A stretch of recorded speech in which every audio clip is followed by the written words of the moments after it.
we're going to be discussing the critical issue of access and success and equitable access and success for marginalized groups in higher education in Asia. Hi, my name is Cynthia Chang.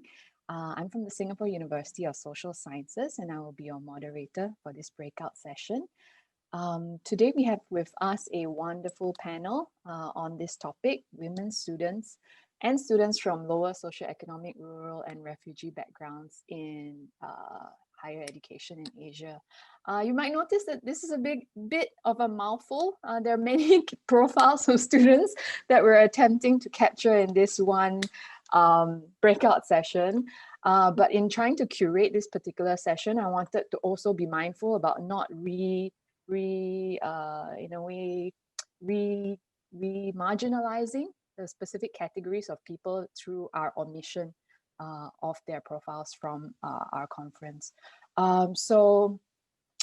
Today we'll be discussing the effect of the pandemic on success and success for Asian students from marginalized groups in all these specific groups, and also to talk a little bit about what some specific responses for each category have been and what has worked and maybe what else is also needed to better enable access and success, particularly in a post-pandemic period.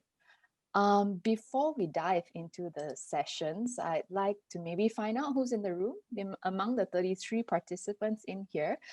If you could just utilize the chat box function to tell us very quickly which country you're calling in from and maybe which category best describes you. I will provide an example in the chat box myself. So this would be me. So everybody, please feel free to share with us as we carry on with today's session. So while you guys are responding, I wanted to just share with you, our goal today is really to, that whatever your role is in higher education, be you a student, an administrator, a faculty member, NGO that cares about education, our goal here is to enable us all to come away with something, a new idea, a fresh perspective, maybe a strategy, something that we can all apply collectively to enable access and success in higher education. Just a brief background to the flow, so you have an idea of what to expect in this next 41 minutes that we have available. First, we'll take a few minutes for each speaker to self-introduce. I want them to be able to represent themselves the way they wish to, and tell us a little bit about their background. And also the next segment will be that each speaker will have about between 5 and no more than 10 minutes to present about their experiences, because as I said just now, we're trying to cover many different groups here, and so we do need a little bit of background introduction to each of these profiles before we go into discussion. And then after all our three panelists have presented, we will open the floor to give you an opportunity to ask questions to the panelists so that we can think through this topic further. At any point in this session, if you would like to, please feel free to utilize the chat box function to ask any questions you may have, or to provide any comments to share something you've been thinking about as a result of this discussion. I note that from the keynote panel just now, we already had quite a few comments that are related to our breakout session. So hope we get to an opportunity to address that. And now, for a brief self-introduction to our panelists, I'd like to invite Tiffany to share, Dr. Tiffany Kohn to share first. Thank you very much, Cynthia, and hello to all of you. Thank you for jumping into this breakout session. So I hope that this is an interesting discussion. I'm certainly looking forward to hearing from all of you as well, as we navigate all of these complex challenges right now. So just briefly, my name is Tiffany. I'm actually from New Zealand, and I'm currently based in New Zealand right now due to the COVID situation. I'm an anthropologist, and I have been working at the Asian University for Women in Bangladesh for the last 5 years, and I'm still working for that organization. But like many of our faculty, we are scattered all around the world. So that is one of the issues that I'll actually be mentioning briefly in the discussion as well. And I have a huge interest in this whole question of accessibility of education for people from all walks of life. Thank you. Thank you, Tiffany. And next, Ms. Lillian Fan. Hello, everyone. I'm Liliane, based in Malaysia. I'm the co-founder of the Gatanyo Foundation, which works in Malaysia as well as Indonesia, and also the chair of the Rohingya Working Group for Asia Pacific Refugee Rights Network. Our work is actually quite broad. We don't only focus on education, but we really do try to work with both, particularly the Malaysian government and the Indonesian government, to try to open up access for many different types of services, including education. And we actually feel that the biggest gap is in fact in tertiary education. So we're really honored to be here and looking so much forward to talking to all of you. Thank you, Liliane. And finally, our student representative, Ms. Linh Giang Tran. Hello, everybody. My name is Linh Trần and I'm from Vietnam. Currently, I'm a graduate student. I study Master of Public Administration at the School of Public Policy, Central European University in Vienna, Austria right now. I would like to say thank you for joining. It's currently 6 a.m. in Vienna, so it's very exciting to be here. Thank you for being here at this hour, Lynn. Thanks. So before we move into Tiffany's segment, as she's setting up her slides, I'd like to invite the rest of you in the audience to maybe think about what words come to mind when you think about the most significant impact of the pandemic on higher education, either policy or practice in your context. Feel free to pop in your answers through the chat box while Tiffany sets up her slide sharing. Okay, do you want me to share them right now? Is that okay? Sure. Okay, yeah. great. Go ahead.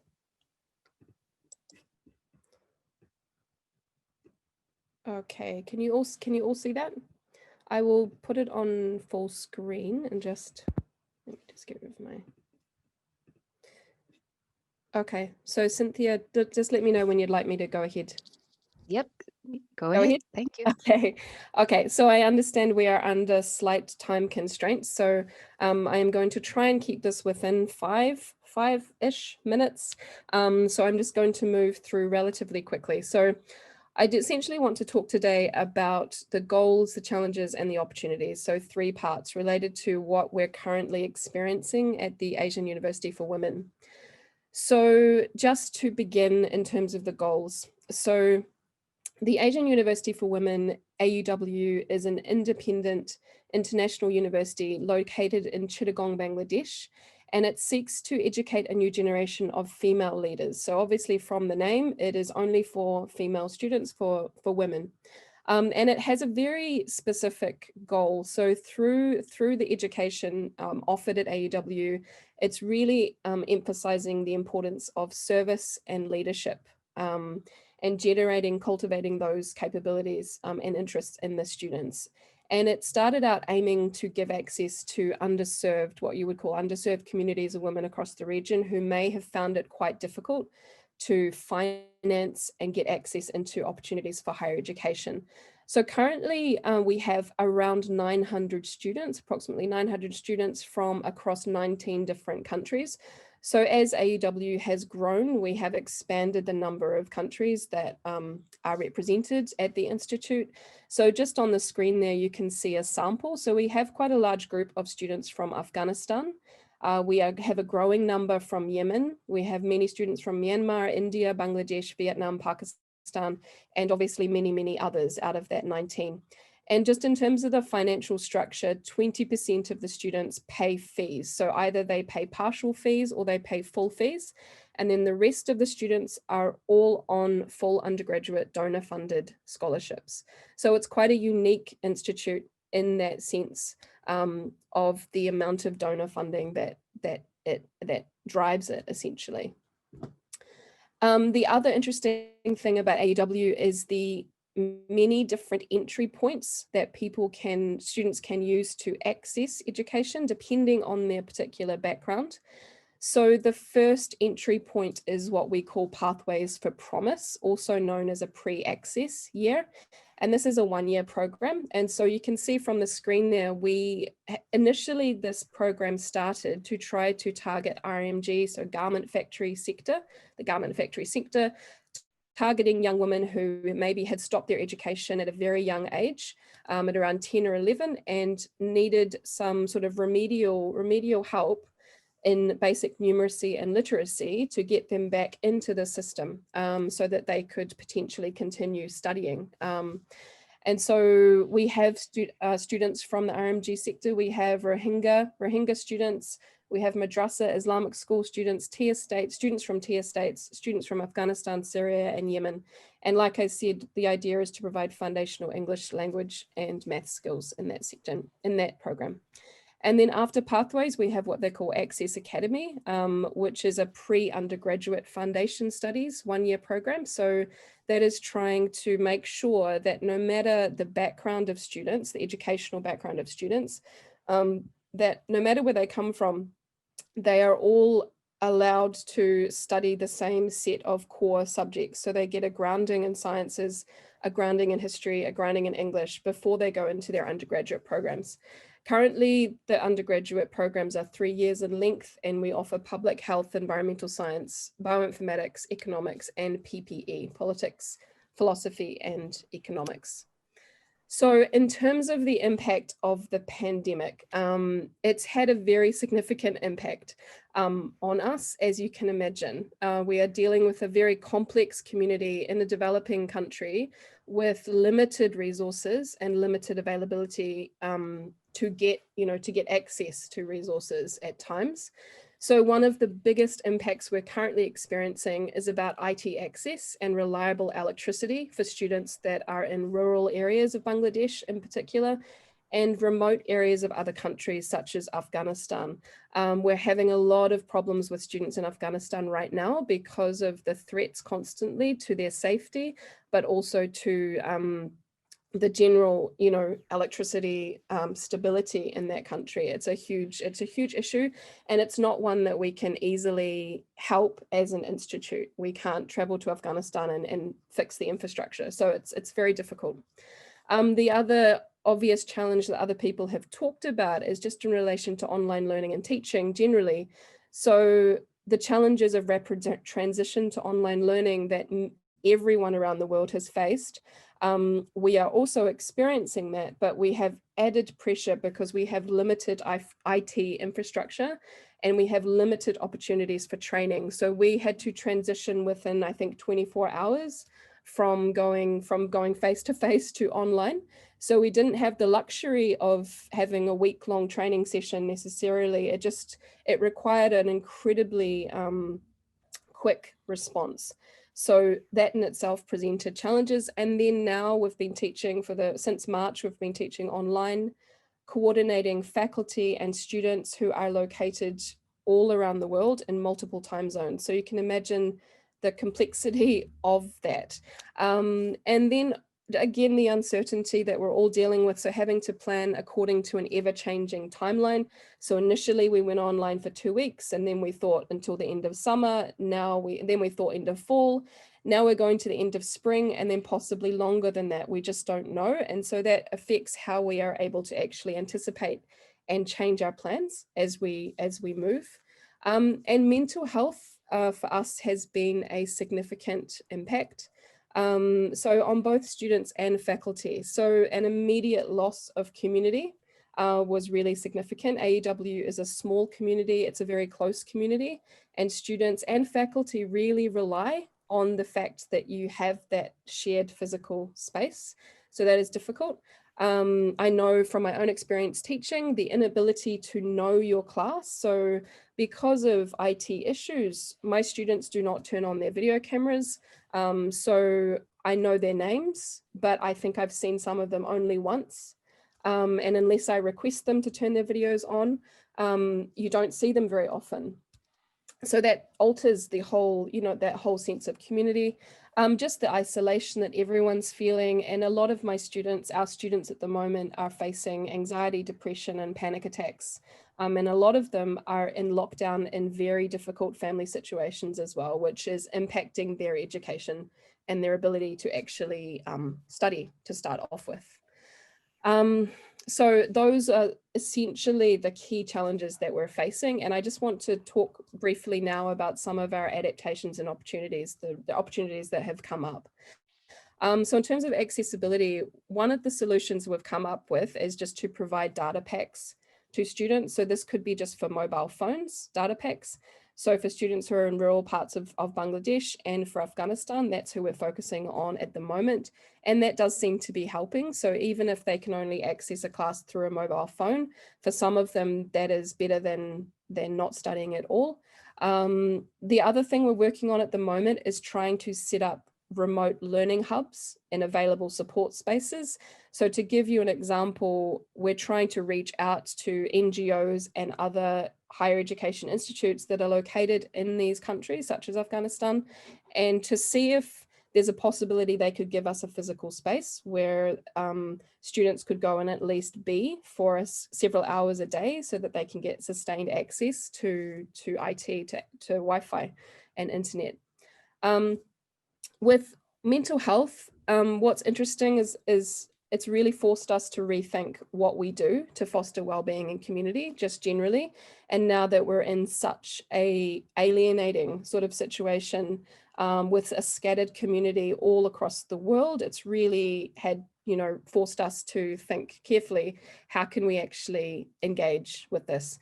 So we've recently launched a wellbeing series, which is a bi-weekly. We have 2 sessions a week of open sessions that focus on many issues. Some of them are suggested by faculty, some by students. We talk about anxiety and stress. We do a lot of meditation, and that does seem to be helping. And we're also collaborating with different clubs, the art club, the music club, the mental health club, to try and get people, feeling like they're contributing to a community space of some kind. And yeah, just finally, in terms of online learning and teaching, so interesting opportunities are building out of this, and interesting reflections, I think. So we are improving our techniques as time moves on. We are investing in our IT infrastructure as time moves on. We are constantly reviewing our effective use of software. So the way we use Zoom in March has shifted slightly to how we use Zoom now, because we've had all this time spent on Zoom. We're looking at alternative software systems like Canvas, for example, and all the different arrays of options in Google and how to incorporate that. We've started a snack series, professional development workshops with teaching staff. So every week we meet as a group and we actually talk about these techniques and strategies and kind of troubleshoot together, which has been quite useful. And some faculty and students actually really like the online teaching space, and they find that students are actually more engaged in the digital realm than they were in face-to-face class. Online spaces have also allowed for some people for more effective forms of feedback. So for writing classes in particular, it's proved to be actually more successful online in some ways. And then there's the use of polls, reactions, breakout rooms, chat functions. All of these things appeal to the younger generation. So they're quite effective ways of getting students engaged online if you use them carefully. And then finally, I mean, we're just really trying to reimagine ourselves in regards to distance learning, because this is potentially, the new normal, as people have been mentioning. So the shift to online teaching has really led us to have to critically reflect on the way that we've been teaching traditionally. And we're having to reorientate ourselves, reorientate our overall approach, so that it is blended, flexible, and responsive to the digital divide. So using synchronous and asynchronous options to try to help those students in Afghanistan, for example, who may not be able to access live classes consistently. So we're really having to rethink our entire approach. And that's it from me, Cynthia. Thank you, Tiffany. Great. Thanks so much for sharing about the complexity of the situations. I mean, clearly it seems that a lot of the participants also mentioned about it, issues like financial resources, IT access, connectivity, digital divide, even electricity was mentioned many times. And also for the balance, thanks for sharing with us about the flexibility and how, a blended, responsive, higher education experience for students will help with this access and success. It's really complex. There are clearly multiple societal pillars that need to, even working outside of higher education, that we need to be working in tandem collectively to be able to to truly move the needle on access to higher education. Perhaps something to think about for later will be how we get a broader ecosystem of players involved in access to higher education. Thank you. Thank you, Tiffany. We'll move on to Lillian's presentation. As she sets up her screen sharing, I'd like to invite the participants to think about one question. Should refugees have access to higher education in your country? Very quickly, pop it into the chat box. Refugees in your country, should they have access to higher education?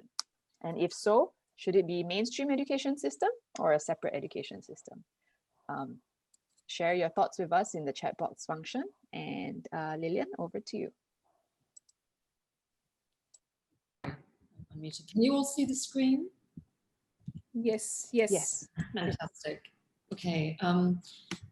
So I really wanted to give a little bit of an overview at first of the situation, first of all, globally, and then secondly, regionally, when it comes to refugees' access to education in general, but specifically higher education.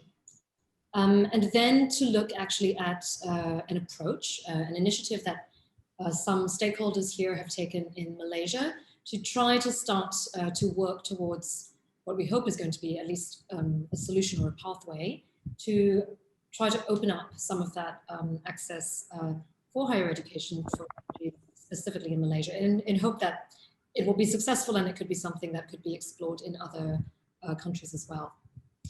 So I think just to start, it's very important for us to have a bit of an overview of the context, right? So I think for those of us who are watching the refugee trends globally, the rate of displacement is actually rising at a very alarming rate. UNHCR's annual report of global trends last year reported that 79.5 million people were displaced worldwide. And that is a broad category of displacement. So it doesn't only include refugees, it's refugees who've crossed a border, who are fleeing persecution, but it also includes persons who are internally displaced within their own country, which could be for different reasons. You know, many people are, of course, internally displaced also because of war, such as in Yemen and Syria, for protracted insecurity, such as Afghanistan and, you know, specific conflicts in particular areas, but also because of disasters, for example, as we've seen, you know, in this region in Southeast Asia, we're a very heavily disaster-affected region. And that's also a reason for internal displacement, which can sometimes go on for a very long time, you know, as shelters and communities are rebuilt. But it also includes persons who are stateless, who don't have nationality. So we heard a presentation just now from the eminent speaker about also how there are stateless populations in Thailand, for example. Stateless populations exist in many countries across the world, including here in Asia. So that figure of 79.5 million includes all of these types of communities and populations. And that is what UNHCR calls basically persons of concerns, the people of concern, So their population of people of concern includes all of these categories, and there are particular ways in which each category could be protected, you know, should be protected by international law, and specific ways in which access to services are basically are attempted to be extended to those populations in collaboration with many different partners. So if we just look at refugees, refugees are persons who flee their own home country, cross a border to seek international protection, or who are deserving of international protection because they are facing insecurity, conflict, persecution, discrimination in their own home country. And their own country cannot, for one reason or another, provide protection for them. So that's a very particular set of persons. And for that category, there's almost 30 million people in the world today who can be considered refugees.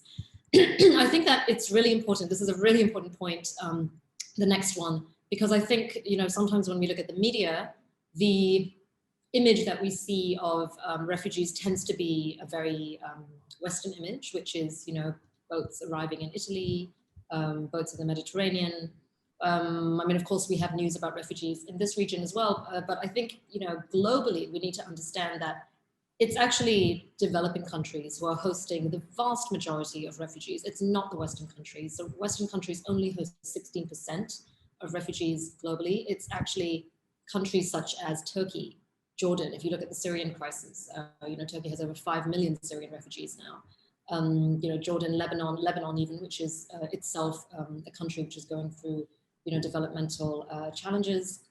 Even Iraq hosts Syrian refugees, and Iraq is itself a refugee-producing country, which has also for a long time hosted refugees of different countries. Even Syria hosted a lot of refugees before. They hosted Palestinian refugees. So I think we need to understand that this is a phenomenon which actually affects developing countries a lot more. And this is why it's important for us to try to come up with strategies that are relevant to developing countries. I think it's a very important issue that's being discussed even globally right now. Similarly in Africa, even in Africa, there are lots of countries which are themselves conflict affected, but are also hosting refugees from other countries. I think if any of you have seen the news just from the last couple of days, there's been an influx now of refugees from Ethiopia who've gone into Sudan, for example.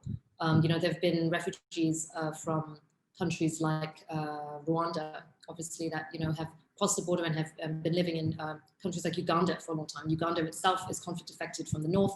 So I think we need to understand it's a very complex dynamic, and the hosting of refugees usually is mainly I don't like to use the word burden. I think, we prefer to use the word responsibility, but that's a responsibility that's mainly borne by developing countries who are themselves facing developmental challenges. I think, Tiffany was talking about Bangladesh. I mean, that's a very good example. Bangladesh now, of course, has a very large refugee population, and in fact is hosting the largest refugee camp in the world currently. So who are these refugees? Who do they comprise of? We need to understand that 52% of them are children, right, below the age of 18. So it's actually a very high number of minors who are part of this population. And these are children who, unless there is some real serious concerted effort to try to make sure that those children do not lose access to education, most of these children, unfortunately, will not grow up having access to quality education. If we look at the numbers, in 2015, there was only 1% of refugee youth across the world who had access to higher education. Currently, it's only 3% today. It's only 3% of refugees globally, and some of them are youth, some of them are adults who have access to higher education. So we're really not doing very well. It's actually, if we're talking about achieving the Sustainable Development Goals and looking at Sustainable Development Goal number 4, we're very far away from this if we look at access to education for the refugee population. The next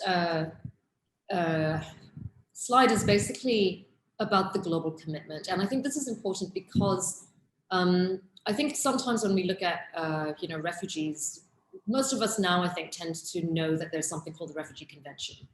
I think what's really important to understand is that that's not the only body of guidance, and it is a convention, obviously, that is legally binding, but because so many countries have not signed this convention, and because, as I mentioned before, the vast majority of refugees are actually in developing countries, and most of them who haven't signed the convention, the international community, this is really led by UNHCR, but in a lot of collaboration and consultation with member states, they have come up with a new set of principles and commitments to basically support the enhanced development of and reception of refugees, to recognize the role that host governments play and host communities play, to recognize that there need to be solutions both within host countries, especially in developing countries, and that support might be needed to actually be able to implement those solutions, but also that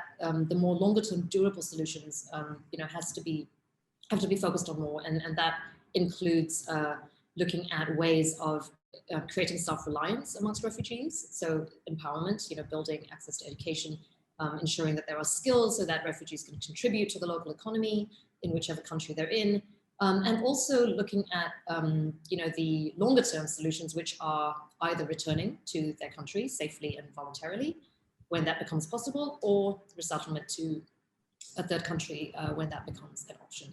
So it's this is actually something that is not legally binding, but it has been endorsed by the vast majority of member states of the UN, and happily many countries in the Asian region as well. So this is something which I think, it's important to note that education obviously is a very important aspect of this compact, but tertiary education is mentioned as well. And I think that's something that we keep going back to as well, to ensure that that gap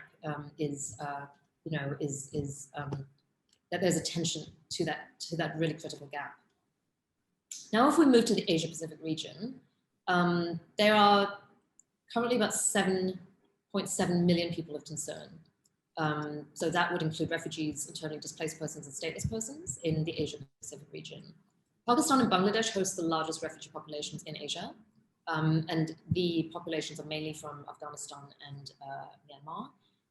And because we're going to focus on Malaysia a little bit for this initiative that I was talking about, I wanted to give you the figures from Malaysia as well. So actually just as of last month, the UNHCR figures basically show that 178,450 refugees have now been registered with UNHCR.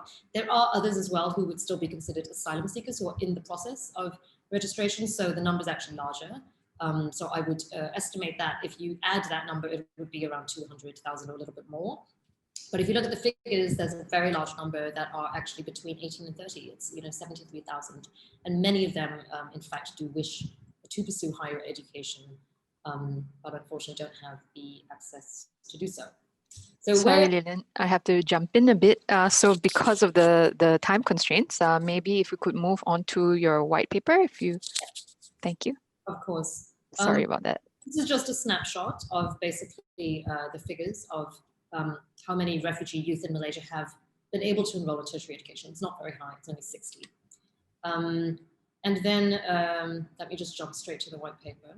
So basically to meet some of these challenges in Malaysia, Malaysia is a country that's hosted refugees for a long time, but hasn't signed the convention.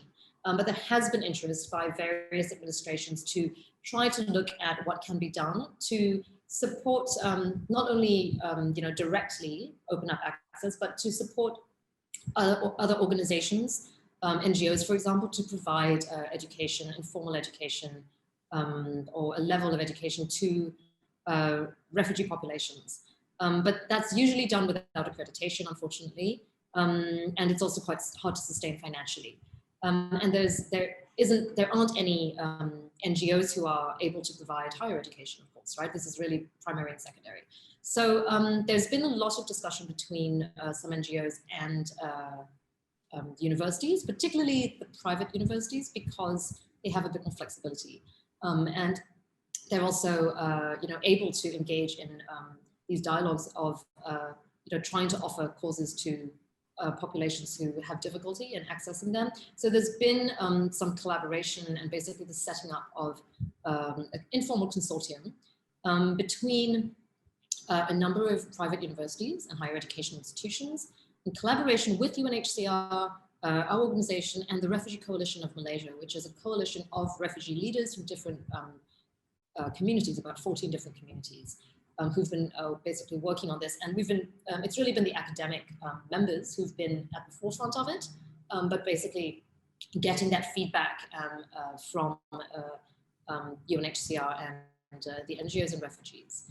So it's really an attempt to look at proposing to the government, what practical steps can be taken to allow for enrollment of refugees in private institutions in Malaysia. And there were signatories to this paper that were all academic institutions who are basically committed and are interested in providing access to education for a higher number of refugee students. But the main issue has been the legal documentation. So that's one of the most challenging things that most refugees here There are some who don't even have a passport, so all they have is a UNHCR card.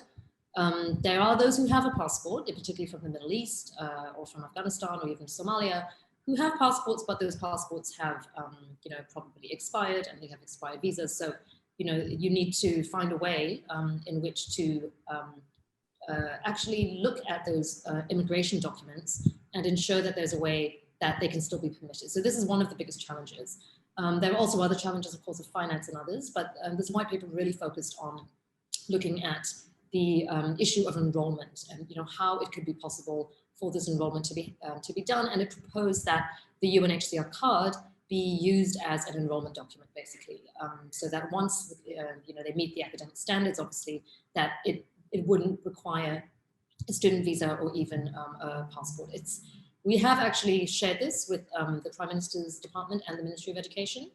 And the Ministry of Education, I think partly in response to this and partly through its own understanding of the issue and study of this issue as well, has actually agreed to conduct an assessment on looking at what the various options are for expanding refugee education at all levels, primary, secondary, but also tertiary. So I think that's something that's very positive. These are the signatory institutions, and you can see it's very diverse. And it's been a little bit slower this year with COVID, but we definitely hope to continue this discussion with the Malaysian government and look for ways of trying to make this a reality. And I think many of the challenges that Tiffany was speaking about are also relevant here because, the lack of access, for example, to online technology, that's also been a very big challenge. Basic things like even transport, even if it's in the urban areas in Malaysia, it's still a very big challenge for refugees who have very little support. But at least something positive, I think, which we hope will bear fruit and we hope can be replicated in your own countries as well. Thank you. Thank you, Lillian, for sharing that. I wish you all the best, and I hope that we can use this as an example of how other countries can do it as well. Thanks for that. Now I'd like to invite Ms. Lin Yang Tran to be sharing with us her lived experience as a student. I think just now our participants have been asking some questions. Retro Angrani was asking about the biggest concern being education fee, and sometimes students don't get enough information about scholarship programs. And so we'll hear from Lynn on her lived experience navigating these challenges. Lynn, please. Thank you. Hello, everybody. Again, thank you for being here. So I would like to, so this is a story of my life, also my personal journey to higher education. So I was born in a mountainous area in the northern province in Vietnam, and I was born to be a normal child. But then when I was a few months old, I had a polio fever. So even though I have gone through several surgeries throughout my childhood, I wasn't able to walk normally again. My parents got divorced when I was 5 years old because my father domestically abused my mother, and he was also a drug and a alcohol abuser. And then when I was 10 years old, my mother and I moved to another province, and then I never saw my father again because he was because he passed away 10 years ago. So my mother is a high school teacher, and even though we financially struggle a lot throughout my childhood, she always emphasized on my education because she know that it was the only way for me, a girl with disability, to thrive and to be able to sustain my own life. And then, so I graduated from college. I tried jobs, and then I figured out that I like NGO, and then I like to go to grad school again to gain knowledge and skill. But then it took me 3 years to go to grad school to finally come up with good applications and to receive good scholarship packages. So here's the on the right, a picture of my current cohort. So here's the support from the institution and the society work that I have received. The first thing that I would like to emphasize is that don't hesitate to ask for help. For me personally, because I'm a person with disability, so a lot of time I don't want to receive help from people because I don't want people to feel piety towards me. So then a lot of time I just like, oh, I can just do everything by myself. But then I realized that people help you is because either they have been through the same situation or is an even worse situation than you do, or people help you is actually a way for them to invest in the community later, because they see that you have the potential to bring positive impact to the community and then to the society later. So again, don't ever hesitate to ask for help. And if you don't have help from one source, keep seeking from other sources. So here's the support from institutions that I have received. I think it's very important to have a comprehensive supporting framework for disadvantaged students. For example, from student like office, from student clubs, and especially with accommodation, because a lot of disadvantaged students, I speak for myself, we move from rural area to the city, and it's either very hard to find accommodation or it's very expensive. And again, the second point that I want to raise here is I personally also received several scholarships to sustain my own study, but I would like to call for more financial support for disadvantaged students.